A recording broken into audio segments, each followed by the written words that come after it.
La neige tombait drue ce matin de décembre quand Vince Raymond réalisa pour la première fois que son mariage était bâti sur du sable mouvant. Il se tenait dans la cuisine de la petite maison qu'il avait achetée 3 ans plus tôt, observant sa femme, Diana, faire défiler l'écran de son téléphone avec cette expression familière et distante. Leur fils, Jacob, à peine âgé de 5 ans, était assis à la table et dessinait des bonshommes bâtons avec des crayons de couleur. « Ta mère a appelé de nouveau », dit Vince en versant du café. « Elle veut qu'on soit là demain à midi pour le réveillon de Noël. » Diana ne leva pas les yeux. « On y sera. » Jake se remet à peine de son rhume. « Peut-être qu'on devrait. »« On y sera. » Vince. Son ton ne laissait aucune place à la discussion. Vince avait rencontré Diana Parks 7 ans plus tôt dans un collège communautaire où il terminait son diplôme d'ingénieur tout en travaillant de nuit dans une usine de fabrication.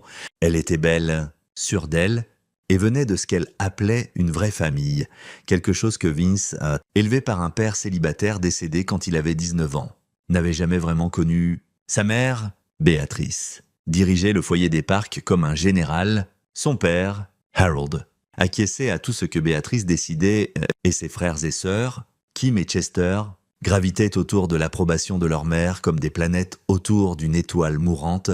Les signes avant-coureurs étaient là, la façon dont Diana répétait les opinions de sa mère, la façon dont elle annulait des plans avec Vince quand Béatrice appelait, la façon dont elle ne le défendait jamais vraiment quand sa famille se moquait de ses origines ouvrières, mais Vince avait voulu croire en la famille qu'il n'avait jamais eue. Il avait voulu donner à Jacob ce qui lui avait manqué dans son enfance. Ça avait été son erreur. Le trajet jusqu'à la maison familiale des Parks à Millbrook dura 4 heures, sous une météo qui empirait. Cette année-là, Vince avait conçu un nouveau type de valve industrielle pour lequel son employeur déposait des brevets, quelque chose qui pourrait changer l'avenir financier de sa famille. Il voulait annoncer la nouvelle à Noël, peut-être enfin gagner un peu de respect de la part de la famille Parks. Jacob babillait à l'arrière sur le Père Noël pendant que Diana envoyait des messages à sa sœur. Millbrook était l'une de ces petites villes agonisantes qui refusaient de l'admettre. La famille Parks vivait dans la plus grande maison de Maple Street, une victorienne que Béatrice entretenait comme un monument à l'époque où les Parks possédaient l'usine de meubles maintenant fermée. Béatrice Parks régnait sur les cercles sociaux de Millbrook de la même manière qu'elle régnait sur sa famille. D'une main de fer, enveloppée de passivité-agressivité et de charme sudiste. « Vous êtes en retard », annonça Béatrice à leur arrivée, sans même saluer Jacob en premier. C'était une grande femme qui se tenait comme une royale mineure, ses cheveux argentés, toujours parfaitement coiffés, ses vêtements toujours juste assez chers pour être remarqués. La circulation était mauvaise avec la météo, dit Vince en aidant Jacob à enlever son manteau. Les excuses ont toujours été ta spécialité. Béatrice sourit comme un couteau. « Entrez, entrez. Chester et Kim sont déjà là avec leur famille. » La maison sentait le pain et la cannelle, décorée jusqu'au moindre détail. Chester Parks, le frère aîné de Diana, travaillait à la banque que possédait son beau-père, un emploi obtenu par mariage plutôt que par mérite. Il les salua d'une poignée de main ferme qui ressemblait à un défi. Sa femme, Gabriella, remarqua à peine l'existence de Vince. Kim Parks avait épousé un promoteur immobilier local nommé Travis Piper, et elle ne laissait personne l'oublier. Ils avaient 2 filles sur lesquelles Béatrice se pâmait tout en ignorant à peine Jacob. « Vince », dit Harold Parks en sortant de son bureau. C'était un homme plus doux que sa femme, usé par des décennies de mariage, content de te voir. « Fiston, Harold, arrête de le monopoliser », lança Béatrice. « Vince, sois un amour et apporte le reste des bagages. La chambre d'amis est prête. » La soirée se déroula comme chaque rassemblement familial des Parks. Béatrice tenait court, tout le monde jouait son rôle. Le dîner fut un exercice d'humiliation subtile. Béatrice loua la récente promotion de Chester, approuvée par son beau-père. Elle s'extasia sur le nouveau projet de développement de Travis. Elle posa des questions pointues sur le moment où Diana pourrait reprendre ses études maintenant que Jacob était plus grand et que Vince pouvait s'en occuper. Vince avait appris à ne pas s'engager. Il se concentrait sur Jacob, s'assurant que son fils mange, riant à ses histoires, étant présent comme son propre père l'avait été avant que le cancer ne l'emporte. Mais il remarquait des choses, la façon dont Diana riait au pic de sa mère, la façon dont elle ne corrigeait pas quand Béatrice suggérait que Jacob était trop timide ou trop sensible, la façon dont sa femme avait cessé d'être sa partenaire quelque part en chemin. Après le dîner, pendant que les adultes buvaient du vin au salon, Vince aida Jacob à se préparer pour le coucher dans la chambre d'amis. « Papa ?» demanda Jacob d'une petite voix incertaine. « Pourquoi grand-mère ne nous aime pas ?» La question frappa Vince en pleine poitrine. « Qu'est-ce qui te fait dire ça ?» Mon grand, elle nous regarde différemment qu'Emma et Sophie, les filles de Kim, comme si on avait fait quelque chose de mal. Vince serra son fils contre lui. Certaines personnes sont juste malheureuses. Jake, ça n'a rien à voir avec toi? Tu es parfait tel que tu es? Promise-moi. Après que Jacob se fut endormi, Vince redescendit. La conversation s'arrêta quand il entra. On parlait justement de demain, dit Béatrice avec douceur. Je pensais que ce serait amusant pour les enfants d'aller au festival de Noël en ville. Kim et Gabriella emmènent les filles.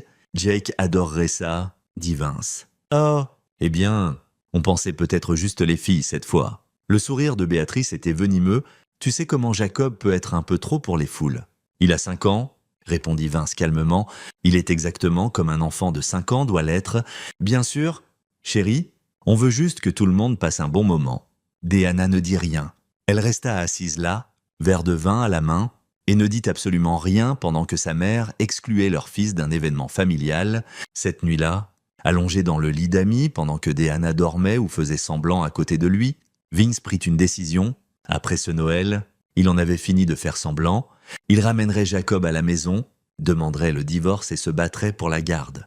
Il donnerait à son fils une vie libre de ces gens qui les traitaient comme un inconvénient. Il n'avait aucune idée que d'ici le lendemain soir, ce plan deviendrait bien plus urgent et bien plus définitif. Le matin du réveillon de Noël se leva gris et froid. Vince se réveilla tôt, laissant Déanna dormir, et descendit avec Jacob pour le petit déjeuner. Béatrice était déjà dans la cuisine à préparer son élaboré dîner de réveillon. « Il y a des céréales dans le garde-manger ?» dit-elle sans lever les yeux. « Je suis trop occupée pour préparer le petit déjeuner. »« Pas de problème. » répondit Vince en trouvant une boîte de cornflakes. Il en versa un bol pour Jacob et s'assit avec lui à la table de la cuisine pendant que Béatrice s'affairait autour d'eux. Ses mouvements pointus et irrités. Le reste de la famille descendit peu à peu. Chester apparut en tenue de détente coûteuse, se servant immédiatement du bon café que Béatrice avait préparé. Kim arriva avec Travis et les filles. Tous habillés comme dans une publicité de catalogue. Donc, annonça Béatrice pendant le déjeuner, j'ai pris une décision pour cet après-midi. Vince sentit ses épaules se crisper.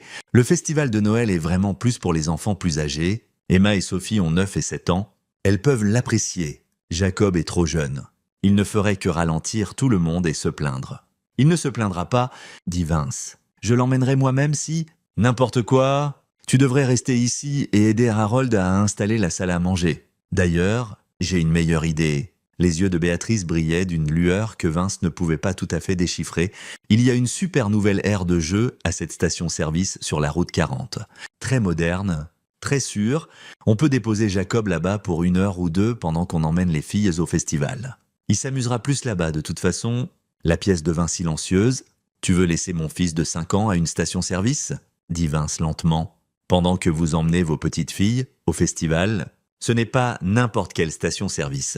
Vince, c'est l'un de ces nouveaux centres de voyage. Ils ont des aires de jeux surveillées maintenant, très courants. C'est à 320 km d'ici. C'est là qu'est la route 40. » Béatrice agita la main. 1 heure et demie, peut-être 2 heures, aller-retour. On le récupérera au retour. Il ne s'en rendra même pas compte. Absolument pas, Vince, dit Déanna doucement. Trop doucement. Maman a raison. Jake ne supporte pas bien les foules de toute façon. Il pourrait être plus heureux. Tu es folle. Vince regarda sa femme. Vraiment? Il la regarda. Tu veux laisser notre fils à une station-service dans une autre ville pendant que vous allez au festival? Ce n'est pas comme si on l'abandonnait, intervint Kim. Il y a du personnel là-bas? C'est parfaitement sûr. Alors, laissez vos filles là-bas, répliqua Vince. Ne sois pas ridicule, renifla Gabriella. Emma et Sophie sont assez grandes pour apprécier la culture. Vince se leva. On ne fait pas ça. Jake reste ici avec moi ou on va tous au festival ensemble ou personne n'y va. Tu ne fais pas les règles dans cette maison, dit Béatrice, sa voix tombant dans quelque chose de froid et dur. C'est moi, et j'ai décidé que Jacob sera plus heureux au centre de jeu. Fin de la discussion? Comme si c'était fini. Vince, Déanna lui attrapa le bras. On peut parler en privé, dans la chambre d'amis. Déanna ferma la porte et se tourna vers lui. Tu me fais honte. Je te fais honte? Ta mère vient de suggérer d'abandonner notre fils à une station-service. Elle ne l'abandonne pas. C'est un établissement surveillé. Et honnêtement, Vince, tu es dramatique. Maman essaie juste de s'assurer que tout le monde passe un bon moment. Jake peut être difficile en public. Vince fixa la femme qu'il avait épousée. Tu t'entends parler? Je t'entends faire de toute une affaire personnelle comme d'habitude. C'est ma famille, Vince. Ma mère, ma maison. Tu pourrais essayer d'être reconnaissant qu'elle essaie même d'inclure Jake au lieu de te battre pour tout, y compris en le laissant à une station-service à 320 km pour 2 heures. Mon Dieu, Vince, tu agis comme si elle suggérait de le laisser au bord de la route. La réalisation le frappa comme un coup de poing. Deanna était sérieuse. Elle ne voyait vraiment rien de mal à ça. Je prends Jake et je pars, dit Vince calmement, tout de suite. Fais tes bagages si tu viens avec nous. Je ne vais nulle part. Et Jake non plus? Si tu pars seul? Le visage de Deanna était rouge. J'en ai marre que tu essaies de creuser un fossé entre moi et ma famille. Maman avait raison sur toi depuis le début. Et qu'est-ce qu'elle disait sur moi? Que j'essayais de t'isoler? Que je ne serais jamais assez bien? Que je te tire vers le bas au lieu de m'élever au tien? C'était là, la vérité qui avait toujours été là, cachée derrière des sourires faux et des dîners familiaux. Bien, dit Vince, je vais te faciliter les choses. Il sortit de la chambre, descendit les escaliers et trouva Jacob en train de jouer avec des voitures miniatures au salon. « Et mon grand, tu veux aller voir les lumières en ville? Juste toi et moi? »« Ouais. » Jacob sauta sur ses pieds. « On sera de retour dans 1 heure ?» dit Vince à la pièce en général. Le sourire de Béatrice était triomphant. Elle pensait avoir gagné. Ils le pensaient tous. Vince conduisit en ville avec Jacob, lui montrant les lumières de Noël, lui achetant un chocolat chaud, laissant son fils être heureux et inconscient. Pendant ce temps, son esprit bouillonnait. Il ne pouvait pas laisser Jacob ici, mais s'il prenait Jacob et partait sans la permission de Deanna, elle pourrait l'accuser d'enlèvement. Il devait être malin. Quand ils rentrèrent à la maison, la famille se préparait à partir pour le festival. Chester chargeait les fils de Kim dans son SUV. « Parfait timing », dit Béatrice. « On prend Jacob maintenant. Viens ici, mon chéri. » Jacob regarda son père. « Confus, où je vais? Juste pour une petite balade? »« Mon cher, » Béatrice roucoula vers un endroit spécial juste pour toi. « Je veux rester avec papa? Ne sois pas difficile, Jacob. » Les adultes ont décidé. Vince sentit son contrôle lui échapper. Il devait choisir maintenant, obéir et savoir où ils emmenaient de son fils, ou se battre et risquer de perdre Jake dans une bataille pour la garde qu'il pourrait ne pas gagner. « Je viens avec lui ?» dit Vince. « Pas besoin, » répondit Béatrice fermement. « Harold a besoin de ton aide ici. On le ramènera avant le dîner. » Avant que Vince puisse répondre, Deanna prit Jacob dans ses bras. « Allez, bébé, tu vas bien t'amuser ?» Ils chargèrent Jacob dans le SUV. Par la fenêtre, Vince vit le visage confus de son fils. Il articula « Je t'aime » et Jacob agita la main. Puis ils partirent. Les 4 heures suivantes furent une agonie. Vince essaya d'appeler le téléphone de Deanna à plusieurs reprises. Pas de réponse. Il essaya celui de Kim, celui de Chester. Rien. Harold inventa des excuses pour aider à la préparation du dîner. Mais Vince voyait que le vieil homme était mal à l'aise. « Ce n'est pas bien, » dit Vince enfin. « Harold, tu sais que ce n'est pas bien ?» Harold évita son regard. Béatrice sait ce qu'elle fait. Elle a élevé 3 enfants. Et regarde comment ils ont tourné. Ça attira l'attention de Harold.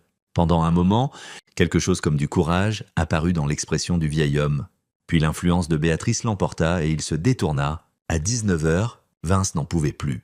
Il monta dans sa voiture et conduisit vers la route 40. Il n'avait aucune idée de quelle station-service ils avaient choisi. Il y en avait des dizaines le long de cette route. Il appela Deanna encore et encore. Enfin, à 20 heures, elle répondit « Où est mon fils ?» Jésus, Vince, arrête d'être si dramatique. Il va bien? Où est-il? Une pause. Puis, oh quoi? Chester était censé le récupérer? Attends. Il entendit une conversation étouffée, puis Deanna revint, sa voix incertaine. Il y a peut-être eu un malentendu. Qu'est-ce que ça veut dire? On pensait que Chester était allé le chercher, mais Chester pensait que maman le prenait et maman pensait à Kim. Vince raccrocha, il se gara et chercha des centres de voyage sur la route 40. Il y en avait 3 principaux. Il appela le premier « Aucun enfant correspondant à la description de Jacob ». Le deuxième, même réponse. Le troisième, « Oh oui », dit l'employé. Un petit garçon d'environ 5 ans, cheveux bruns. Il est là depuis un moment. Il commence à être vraiment upset.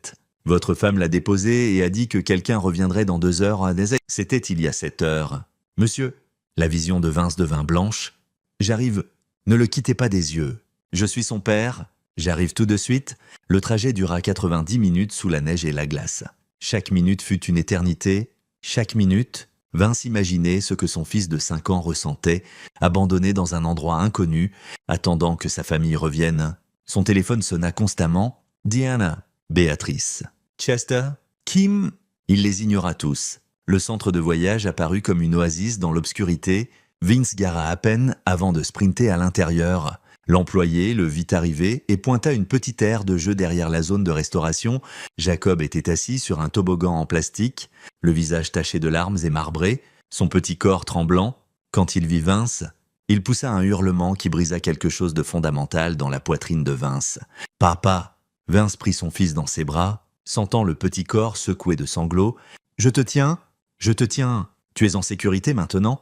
Je pensais que tu m'avais oublié !» sanglota Jacob contre l'épaule de Vince. « Je pensais que tu ne voulais plus de moi. Jamais, jamais de la vie. Je viendrai toujours pour toi, toujours. » L'employé s'approcha avec prudence. « Monsieur, je dois vous dire, la dame qui l'a déposé, elle et les autres, elle riait en partant. Elle riait de combien de temps il vous faudrait pour le trouver. Disait que c'était une blague de Noël. » Quelque chose mourut en Vince à cet instant, quelque chose qui l'avait retenu à Millbrook, à son mariage, à l'idée de famille avec le clan Parks. Ça mourut complètement et fut remplacé par quelque chose de froid, clair et absolument certain. « Merci de l'avoir surveillé, » dit Vince. « Combien je vous dois ? Rien. Monsieur, je suis désolé. Ce qu'ils ont fait n'est pas bien. Pas bien du tout. » Vince porta Jacob jusqu'à la voiture, l'attacha sur son siège et conduisit, pas vers Millbrook, pas vers cette maison. Il conduisit vers leur maison, la petite maison à 4 heures de là où lui, Diana et Jacob avaient vécu. Où était son atelier? Où attendaient ses brevets, ses designs et son avenir? Son téléphone sonna 89 fois cette nuit-là. Il ne répondit pas une seule fois. Au matin, ils étaient à la maison. L'après-midi, Vince avait changé les serrures. Le soir, il avait retiré la moitié de leurs économies et ouvert un nouveau compte. À la fin de la semaine, il avait engagé un avocat spécialisé en divorce et demandé la garde exclusive. Diana apparut sur le pas de sa porte 3 jours après Noël, furieuse et auto-justifiée. « Tu ne peux pas juste prendre mon fils et disparaître ? Je l'ai trouvé après 9 heures. » Diana, 9 heures où notre fils de 5 ans pensait que sa famille l'avait abandonné comme une blague. Ce n'était pas « Maman ne voulait pas. Ta mère a laissé notre fils à une station-service à 320 km et l'a oublié pendant 9 heures.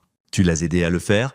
Vous avez ri de ça ? Je n'ai pas ri. » C'était Kim et Chester. « Tu ne les as pas arrêtés. Tu ne l'as pas protégé. Tu n'as même pas répondu à ton téléphone quand j'essayais de trouver notre fils. » Le visage de Diana se décomposa. « Vince, s'il te plaît, j'ai fait une erreur. On peut arranger ça. » Non, le mot était définitif. On ne peut pas. Tu as choisi ta mère plutôt que notre fils. Ce n'est pas quelque chose que je peux pardonner ou oublier. Tu ne peux pas me l'enlever. Je ne le fais pas. Tu es la bienvenue pour des visites supervisées une fois le divorce finalisé.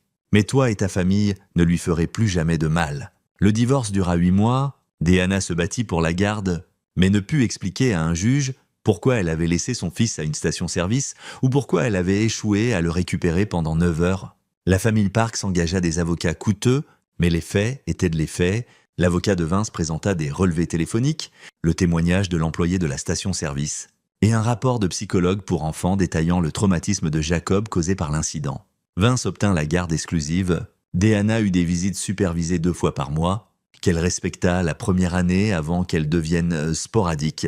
Éventuellement, elles cessèrent complètement. Vince vendit la maison et déménagea. Il prit un emploi dans une autre entreprise, une qui valorisait ses compétences en ingénierie et ses brevets. Il changea de numéro. Il reconstruisit sa vie autour d'une vérité centrale, protéger Jacob pour qu'il ne se sente plus jamais abandonné.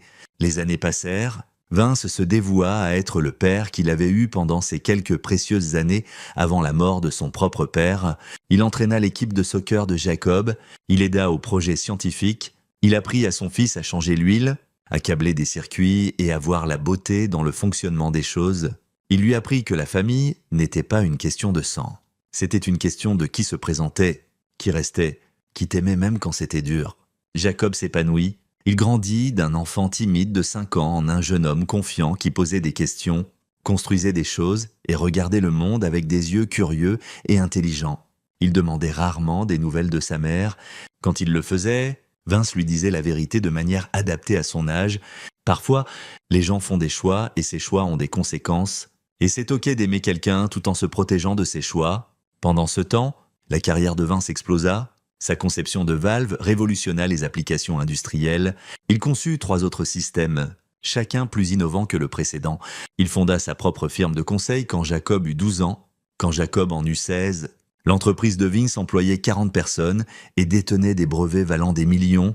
Il sortait occasionnellement, mais jamais sérieusement. Son focus était Jacob, son travail, et construire une vie qui prouvait que Beatrice Parks avait tort sur tout ce qu'elle avait dit sur lui. Il ne contacta jamais la famille Parks. Pas une fois en 13 ans, il se demandait occasionnellement si Deanna avait refait sa vie, si Béatrice régnait toujours sur Millbrook comme une petite tyranne, si Chester et Kim gravitaient toujours autour de l'approbation de leur mère, mais il ne se demandait jamais assez pour les contacter. Ça changea un mardi de novembre. 3 semaines avant le 18e anniversaire de Jacob, Vince était dans son bureau quand son assistante frappa « Monsieur Raymond, il y a quelqu'un de CNN au téléphone.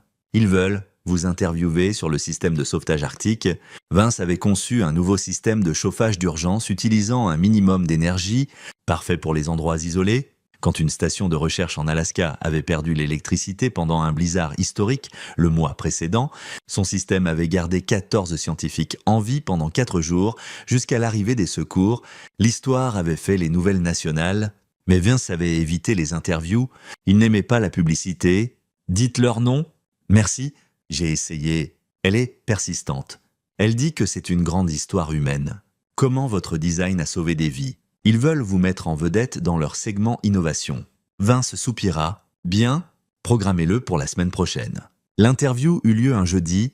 Ils la filmèrent au siège de son entreprise, montrant son atelier, ses designs, interviewant ses employés. La journaliste était minutieuse et fascinée par le parcours de Vince.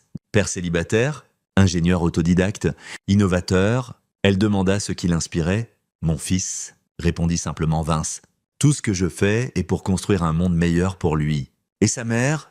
Pas dans le tableau? Le segment passa le dimanche soir. Le lundi matin, le téléphone de Vince avait 89 appels manqués. Il reconnut certains numéros d'il y a 13 ans, malgré ne les avoir jamais enregistrés. Deanna, Béatrice, Chester, Kim, Harold, des numéros qu'il avait bloqués. Des numéros qui avaient apparemment obtenu ces nouvelles informations d'une façon ou d'une autre. Il y avait des messages vocaux. Il écouta le premier « Vince, c'est Deanna. » Sa voix était plus âgée, mais la même. « Je t'ai vu aux infos, je n'arrive pas à croire que tu aies l'air si réussi. » Et Jacob, ils ont montré sa photo. Il est si grand maintenant, si beau. J'aimerais qu'on se reconnecte à « Rappelle-moi, s'il te plaît, s'il te plaît. » Le deuxième était Béatrice. « Vince, c'est Béatrice Parks. J'ai vu ton interview sur CNN. Très impressionnant. Je pense qu'il est temps de mettre le passé derrière nous. Non, Jacob mérite de connaître sa famille. Sa vraie famille. J'attends un appel dans la semaine. Chester. Et mec, c'est Chester? Je t'ai vu à la télé? Écoute, l'eau a coulé sous les ponts. Hein? Je suis dans le développement d'affaires maintenant. Peut-être qu'on pourrait s'associer sur quelque chose. Appelle-moi Kim. Vince. C'est Kim. Je veux juste que tu saches que ce qui s'est passé ce Noël-là a été exagéré. On a tous fait des erreurs. Mais on est une famille. Jacob a besoin de connaître ses cousins. On devrait parler, et ainsi de suite.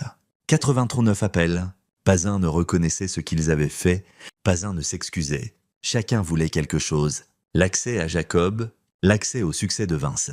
L'absolution pour leur cruauté. Vince les effaça tous, mais ils ne s'arrêtèrent pas. La semaine suivante, les appels continuèrent, messages sur les réseaux sociaux, email via le site de son entreprise.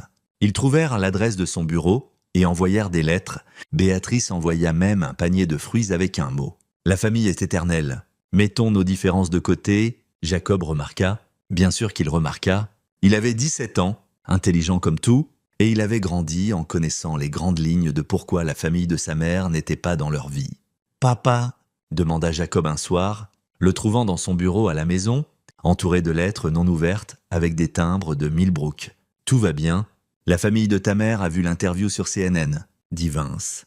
Ils veulent se reconnecter. » Jacob resta silencieux un long moment. « Tu veux ?»« Non ?»« Bien. » Jacob s'assit en face de son père. « Parce que moi non plus, tu m'as assez raconté sur eux au fil des ans. Et je me souviens de cette station-service. Papa, je me souviens d'avoir pleuré et d'avoir eu peur et de penser que personne ne reviendrait pour moi. Je me souviens que tu es arrivé et que tu m'as tenu et promis que tu viendrais toujours pour moi. C'est la seule famille dont j'ai besoin. » Vince sentit sa gorge se serrer. « Tu es sûr ? Certains enfants voudraient connaître leur famille élargie. Je connais ma famille. C'est toi ? C'est oncle Marco. » Marco était le partenaire d'affaires de Vince. C'est coach Stevens. C'est les gens qui se sont vraiment présentés pour ma vie. Le sang ne fait pas quelqu'un famille. Se présenter le fait. Tu m'as appris ça ? La fierté et l'amour envahirent Vince. Ce jeune homme, cet humain incroyable qu'il avait élevé, c'était la preuve que quitter Millbrook avait été le bon choix. Mais la famille Parks n'abandonnait pas. 2 semaines plus tard, Deanna se présenta à l'école de Jacob. Le directeur appela Vince immédiatement. Monsieur Raymond, une femme prétendant être la mère de Jacob, a essayé de le faire sortir de l'école. Nous avons suivi le protocole et ne l'avons pas relâché. Mais elle fait une scène sur le parking. Vince fut là en 10 minutes. Deanna se tenait près d'un SUV Mercedes, plus vieux que dans ses souvenirs, mais toujours bien entretenu. Elle ressemblait maintenant à sa mère, cette même élégance tranchante, cette même posture entitled. « Vince !» Elle se précipita vers lui. « Enfin, il ne me laisse pas voir mon propre fils. »« Parce que tu n'es pas sur la liste approuvée, » dit Vince froidement. « Tu ne l'es plus depuis 13 ans. C'est ridicule. Je suis sa mère. Tu étais sa mère jusqu'à ce que tu l'abandonnes à une station-service et que tu en ris. Je n'ai pas ri. Mon Dieu, Vince, vas-tu un jour lâcher ça ? C'était il y a 13 ans. Laisse tomber. » La voix de Vince était dangereusement basse. « Deanna, tu as laissé notre fils de 5 ans seul et terrifié pendant 9 heures. Comme une blague. Tu es resté les bras croisés pendant que ta famille le traitait comme de la garbage. Tu les as choisis plutôt que lui à chaque fois ? Tu ne peux pas lâcher ça ? J'ai fait des erreurs. J'étais jeune. Mais j'ai changé, Vince. J'ai grandi. Je veux une chance de connaître mon fils. Alors, tu aurais dû te battre pour lui il y a 13 ans. Tu aurais dû le choisir ce réveillon de Noël. Tu aurais dû répondre à ton téléphone quand j'essayais de le trouver. Tu aurais dû le protéger de ta famille toxique au lieu de les rejoindre. » Des larmes coulaient sur le visage de Deanna, réelles ou calculées. Vince s'en fichait. « S'il te plaît, laisse-moi le voir juste une fois. Je l'ai vu à la télé et j'ai besoin qu'il sache que je l'aime. Tu ne l'aimes pas. Tu aimes l'idée de lui. Tu aimes l'idée d'être la mère de quelqu'un de réussi. Mais l'amour se présente. L'amour protège. L'amour met l'enfant en premier. Tu n'as fait aucune de ces choses. Laisse-moi lui parler. Laisse Jacob décider. Jacob a 17 ans. Il est brillant et gentil. Et tout ce que toi et ta famille avez essayé de détruire, et il a déjà décidé, il ne veut pas te voir. » Le visage de Deanna se durcit. « Tu l'as monté contre moi ? Non. Tu l'as fait toi-même. Maintenant, sors de cette propriété avant que j'appelle la police pour harcèlement. » Elle partit, mais ce n'était pas fini. 2 jours plus tard, Béatrice Parks, en personne, apparut au bureau de Vince. Son assistante l'appela. « Monsieur Raymond, il y a une Béatrice Parks qui veut vous voir. Elle n'a pas de rendez-vous, mais elle insiste. Faites-la entrer. » Vince se dit qu'il était temps d'en finir. Béatrice entra comme si l'endroit lui appartenait. Son attitude impérieuse, inchangée par l'âge, elle avait maintenant 70 ans, les cheveux argentés, le visage ridé, mais ses yeux gardaient cette froideur calculatrice. « Vince. » Elle s'installa dans un fauteuil sans y être invitée. « Tu t'es bien débrouillé ? J'admets que je suis impressionné. Qu'est-ce que tu veux ? » « Béatrice, je veux que tu arrêtes d'être mesquin et que tu permettes à ma fille de voir son fils. Jacob va avoir 18 ans. Il mérite de connaître sa famille avant d'être légalement adulte. Il connaît sa famille. Je suis sa famille. Tu es son père.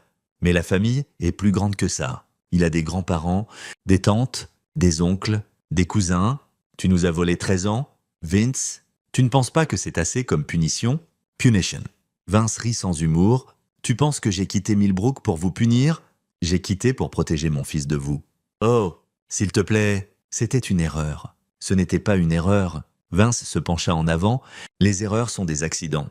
Ce que vous avez fait était délibéré. Tu voulais me remettre à ma place ? Tu voulais me montrer que tu contrôles ma famille ? Tu voulais humilier un enfant de 5 ans pour gagner un jeu de pouvoir avec son père ? Ce n'est pas une erreur. Béatrice, c'est de la cruauté. Je n'ai jamais voulu qu'il reste là-bas si longtemps. Il y a eu un malentendu. Tu l'as laissé là-bas exprès ? Le malentendu était sur qui devait s'occuper de le récupérer parce qu'aucun de vous ne voulait vraiment le faire. L'employé de la station-service m'a dit que toi et tes filles riiez en partant. Vous riiez de combien de temps il me faudrait pour trouver où vous aviez largué mon fils. Pour la première fois, Béatrice parut mal à l'aise. C'était sorti de son contexte. Vraiment ? Parce que Jacob s'en souvient aussi. Il se souvient d'avoir pleuré seul dans un endroit inconnu, pensant que sa famille l'avait abandonné. Il se souvient que sa grand-mère le regardait comme s'il était un inconvénient. Il se souvient de chaque fois où tu l'as fait se sentir petit et indésirable. Et puis il se souvient que je suis arrivé comme je l'avais promis. C'est ce qu'il sait de la famille Béatrice. Le reste d'entre vous lui avez appris ce que la famille n'est pas. Tu es dramatique? Je suis un père comme tu aurais dû être une mère et une grand-mère. Mais tu étais trop occupé à jouer la reine de Millbrook pour te soucier des sentiments d'un petit garçon. Béatrice se leva, sa façade se fissurant. Tu penses être meilleur que nous? Tu penses que ton petit diplôme d'ingénieur et tes brevets te rendent supérieur? Je pense qu'être un être humain décent me rend supérieur. Et oui, Béatrice, par cette mesure, je suis meilleur que toi. Jacob découvrira ce que tu as fait. Éventuellement, il réalisera que tu l'as tenu éloigné de sa famille par dépit. Et quand il le fera, il te haïra pour ça. Jacob sait exactement ce qui s'est passé. Je ne lui ai jamais menti, et c'est lui qui ne veut pas vous voir. Il a fait ce choix lui-même parce que tu sais quoi? Je l'ai élevé à penser par lui-même, à valoriser les gens qui le valorisent, et à s'éloigner de la toxicité même quand elle est emballée dans la famille. Tout ce que tu m'as appris à ne pas être, je lui ai appris à l'éviter. Espèce de salaud, sors de mon bureau et dis à ta famille que c'est le dernier contact. Si l'un de vous approche Jacob à nouveau, si vous vous présentez à son école, ou le contactez de quelque manière que ce soit, je porterai plainte pour harcèlement. J'ai l'argent pour des avocats maintenant, Béatrice. De vraiment bons avocats, et je vous enterrerai sous les frais légaux jusqu'à ce que vous compreniez ce que ça veut dire de faire face aux conséquences de vos actions. Le visage de Béatrice était violet de rage, mais elle partit. Vince pensa que ce serait la fin. Ce ne l'était pas. Une semaine plus tard, Chester se présenta à l'entreprise de Vince. Il contourna l'assistante et entra directement dans une réunion de design. « Vince, mon pote, on doit parler. » Vince s'excusa et mena Chester dans une salle de conférence privée. « Tu as 60 secondes? Écoute, je sais que maman t'a attaqué fort. C'est sa façon, mais je suis ici en tant que beau-frère. D'homme à homme, tu as réussi, Vince. Tu es un succès? Tu ne penses pas qu'il est temps de rendre l'appareil, d'aider la famille qui t'a donné ton départ? La famille qui m'a donné mon départ, répéta Vince lentement. Eh bien, et ouais, Deanna t'a soutenu pendant tes études de... Le nom Parks t'a ouvert des portes à Millbrook. On a investi en toi d'une certaine façon, et maintenant que tu as réussi, n'est-il pas temps de te souvenir d'où tu viens? Vince fixa Chester.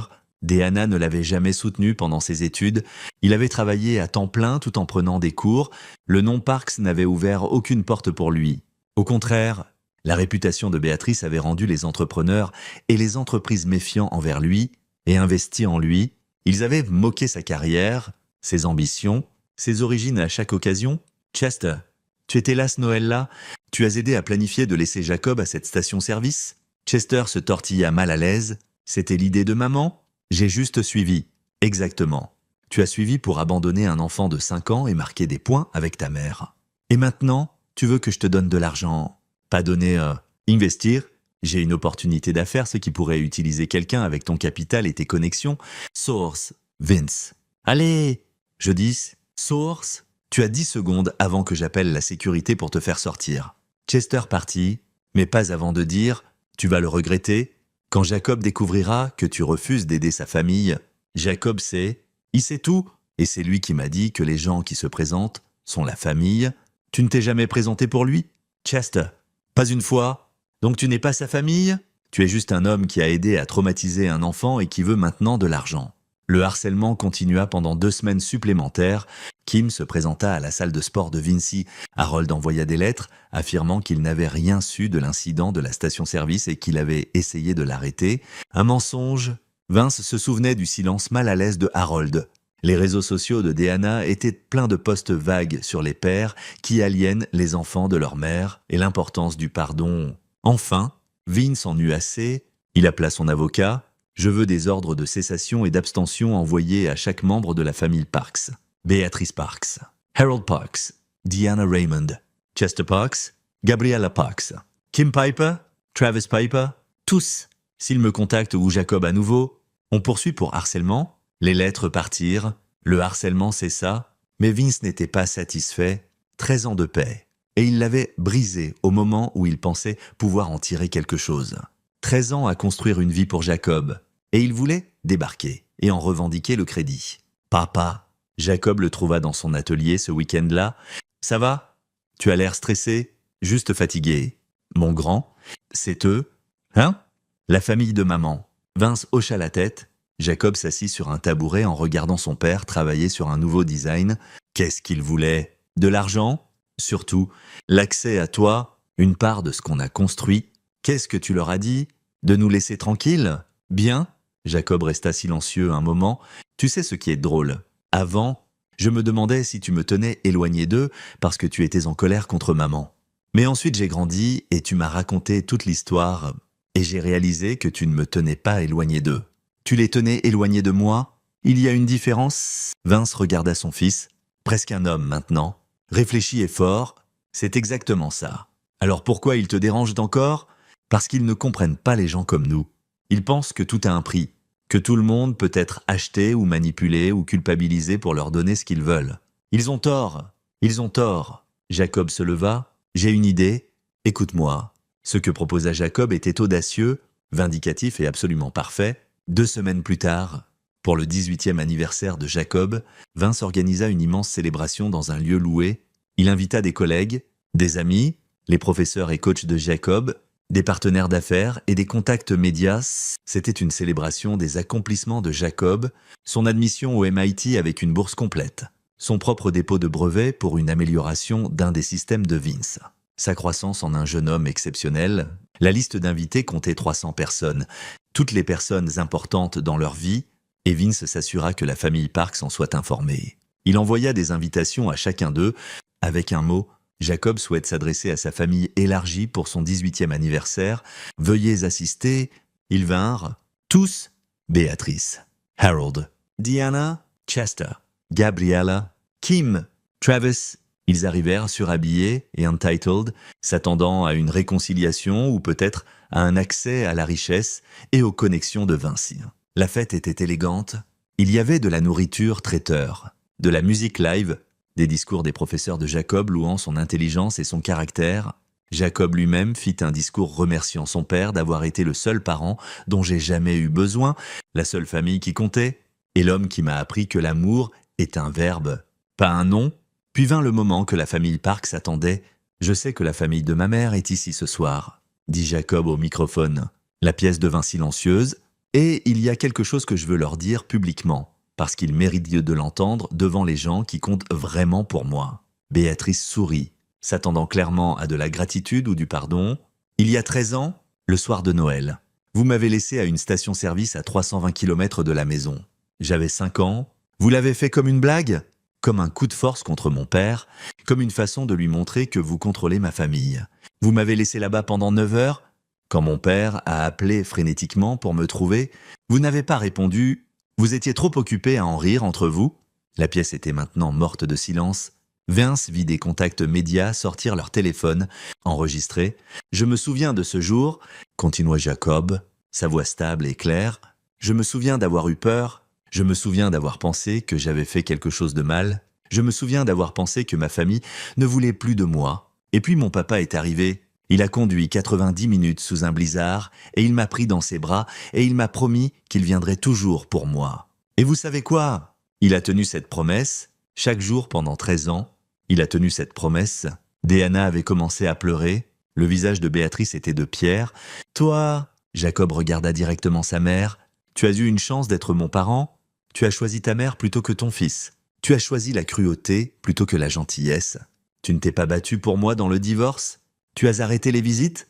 Tu as disparu de ma vie. Et puis tu as vu mon père à la télé. Et soudain tu voulais revenir. » Il se tourna vers Béatrice. « Tu m'as appris la leçon la plus importante de ma vie. Grand-mère, tu m'as appris que le sang ne fait pas la famille. Que certaines personnes sont toxiques, peu importe leur lien avec toi.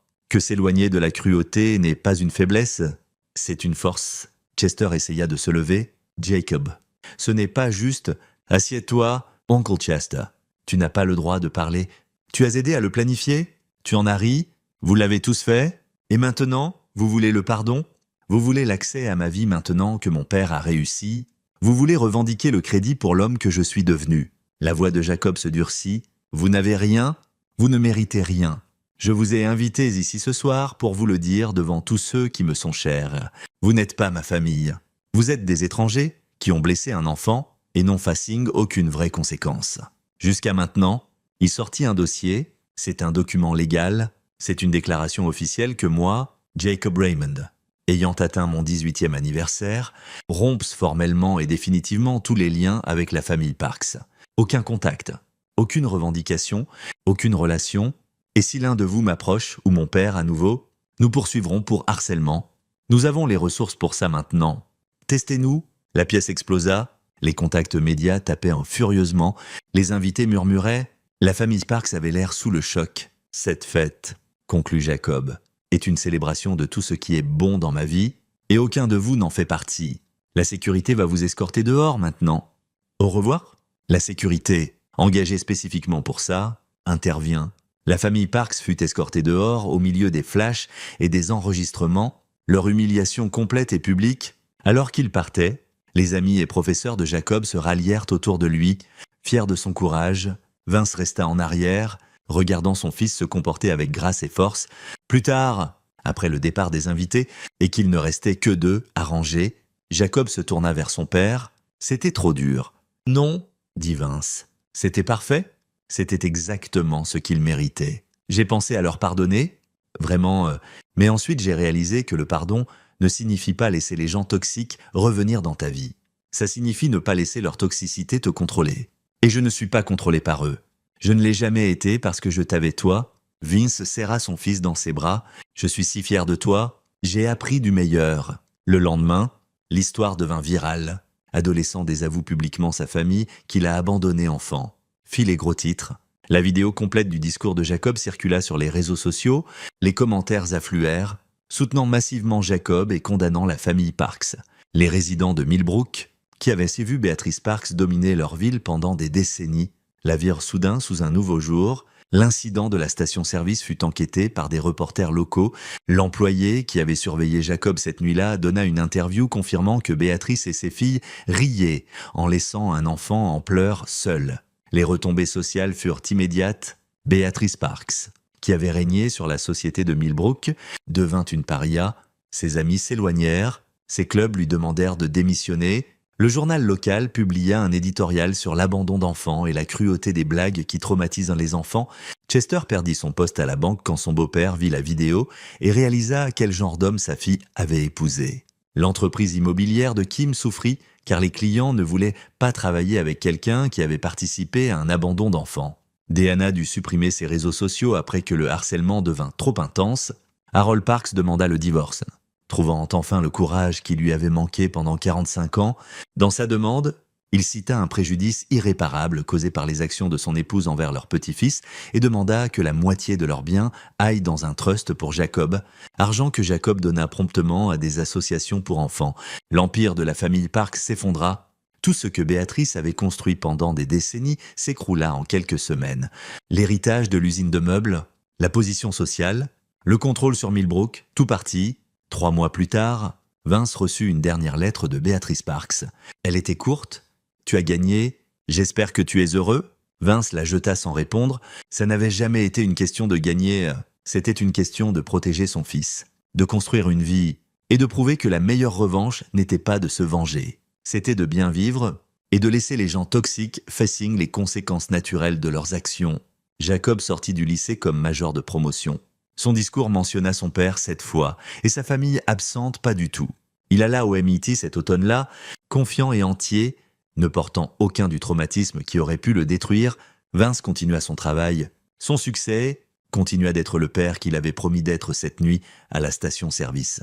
Et la famille Parks, ils s'effacèrent dans l'obscurité qu'ils méritaient, leur cruauté enfin remboursée, non par la vengeance de Vince, mais par le simple fait que le monde les voit exactement pour ce qu'ils étaient. Des années plus tard, quand Jacob eut ses propres enfants, il leur parla de leur grand-père, l'homme qui avait conduit sous un blizzard pour le sauver, qu'il avait choisi plutôt que tout le reste, qui lui avait appris que l'amour signifie se présenter. Il ne mentionna jamais la famille Parks. Ils étaient devenus ce qu'ils auraient toujours dû être, rien. Et c'était la plus grande revanche de toutes.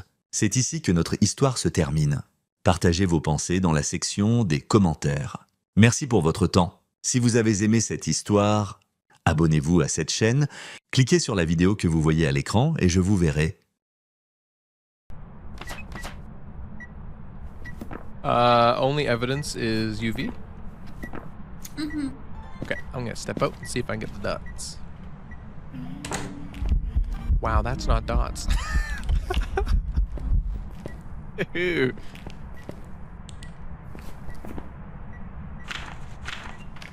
It's following you. I don't like that.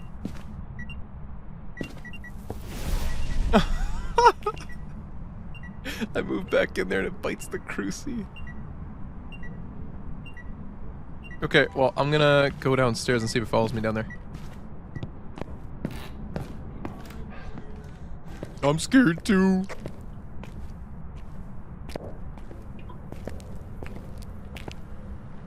Don't do it. Don't do it. Could be a phantom. I think phantoms can follow you too, but I think banshees are more prevalent for it, so...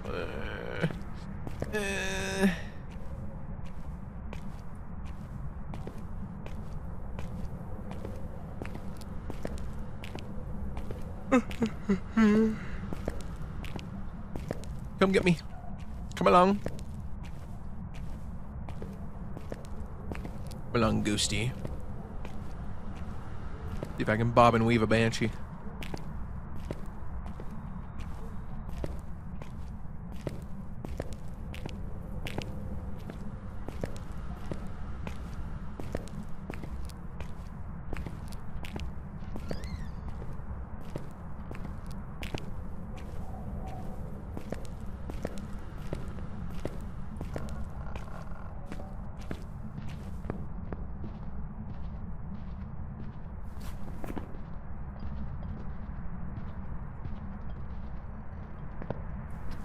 What?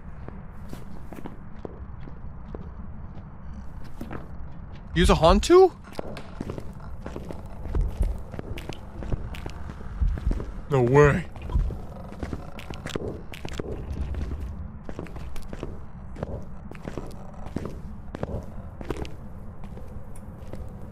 I think that might be a Hantu.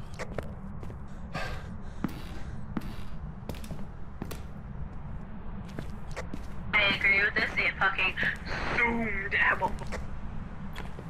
I'm gonna turn off the breaker and see if we can see the puff.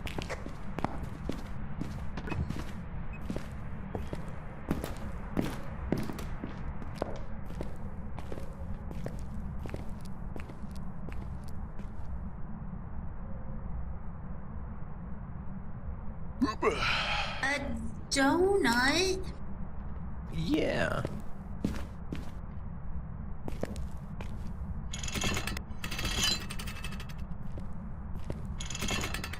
I watched a video of somebody trying to squish a rotten zucchini in this. They were very disappointed when it didn't squish.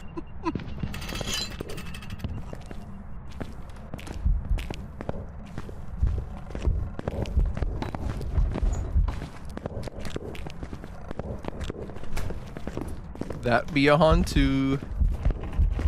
Ooh, that's very scary. Oh, I don't like that. Yep, I see the puff.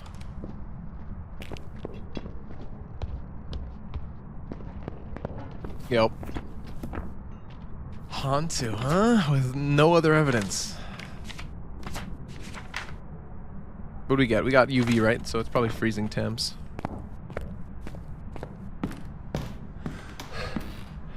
Hunt's over. Feeling very hunty. Mm-hmm. It's got the puffs of air coming out of it too. Drink my drink.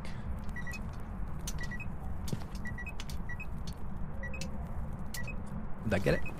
Let's go. Watch out, it's gonna hunt on me and I'm gonna die. Don't worry, I got one. We're good.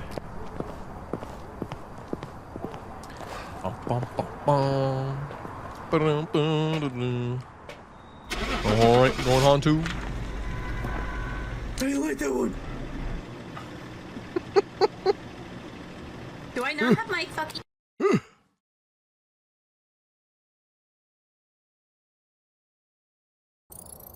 Let's go.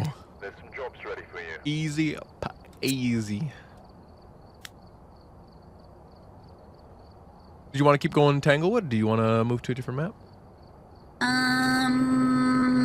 I need 8 more Tanglewoods for the thingy. Okay, gotcha. No problem. I'm good with any map. Ooh, this one's fun. Good map. What's your name? Tim? Tim, you can't be a Dan or a Banshee. I'm sorry.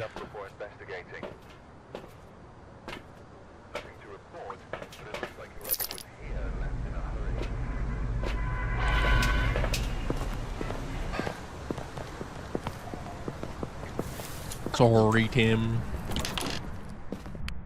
Did you just beat up the gnome? I said fuck you to it. Oh, gotcha.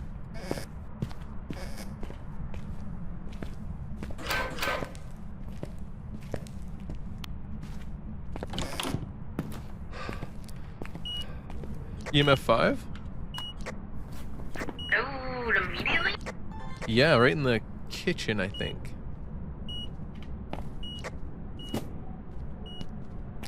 You were an orange at me.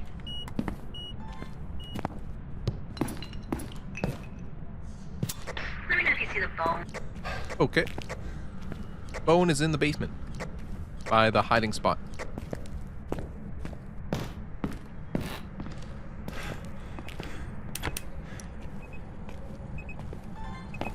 Wait, actually, I should turn you off and see. Any ghost orbs?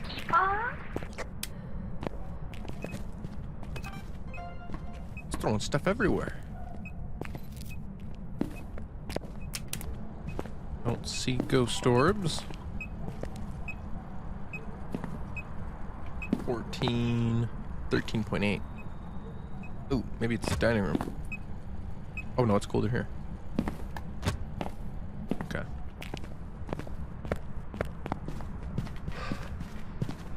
Boom. I have a gift for you that I want to show you when we get to the truck. Okay. Sounds good.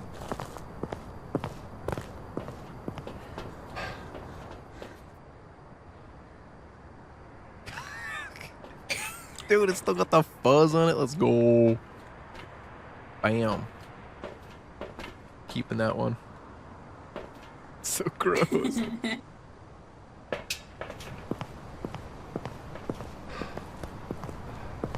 They put so much work into it too. It looks good. Like texture-wise, it looks good. A lot of effort went into that moldy orange. Are you the type of person that has a hard time regulating your temperature? Yes. Me too. Oh yeah. I turned the fan on, like the window fan on, because I was horrifically hot, and now I'm like, I need a sweater. Yo. I have my window open and it's freezing in here, but I know as soon as I close it, it's gonna get way too hot. I like to sleep with the window open if it's cold out, obviously. The window open, a fan on, a blanket. I like a heavy blanket and a heating pad. Yup. Just layer up. And then it just, you know, the situation changes slightly. Take the blanket off. And turn the heating pad. Did I get an EMF picture? Did you get an EMF picture? No. I don't think so. I'm good. Where's the door? Open your door. I got it. Let's go.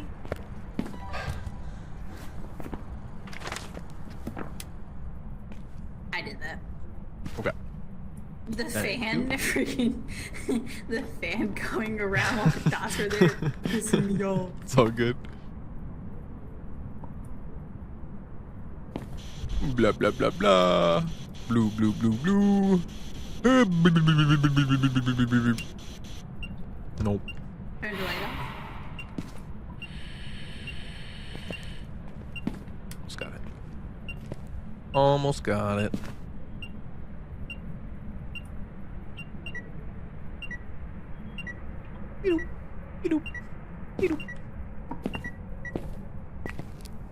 One of a smudge. I'll be right back. We also need motion Okay. Boom, bam, bop. The glare on the fridge makes it look like UV. That's enough. To the